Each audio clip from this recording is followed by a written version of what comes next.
Hello friends, welcome to back my another channel Baishakhi Addakhana. চলো, আজকে মন্দিরে গিয়েছিলাম, মন্দির থেকে ফিরছি, বাড়িতে পুজো করব। বাড়িতে গিয়ে দেখা হচ্ছে। চলো, খুব রোদ বেরিয়েছে, নাইট ডিউটি করে এসেছি, এদিকে খিদেও পাচ্ছে, বাড়িতে পুজো করে খাবো। এবারে বাড়িতে পৌঁছে গেছি। আমার বেডরুমটা আমি জঘন্য থেকে জঘন্য তৈরি করে রেখেছি।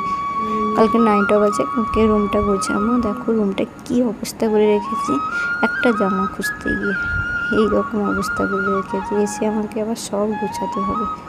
এই গোছাতে নাইট ডিউটি করে এসে আবার গোছাবো, খাবো, আবার পুজো দেবো। আগে পুজোটা দিয়ে দিই, তারপরে গোছাচ্ছি, তারপরে খাচ্ছি। পুজোটা দিয়ে দিই। চলো, ঘরের ঠাকুরকে পুজো করে দিয়ে গেছিলাম, ফুল বেলপাতা আরও কিছু দিইনি, জানি আসার সময় নিয়ে আসবো। গঙ্গা জল দেবো। ঘরের ঠাকুরকে, বাইরের ঠাকুরকে ডাব দুধ ঢেলে দিয়ে এসেছি, ঘরের ঠাকুরকে জানি গঙ্গা জল ঢেলে দেবো।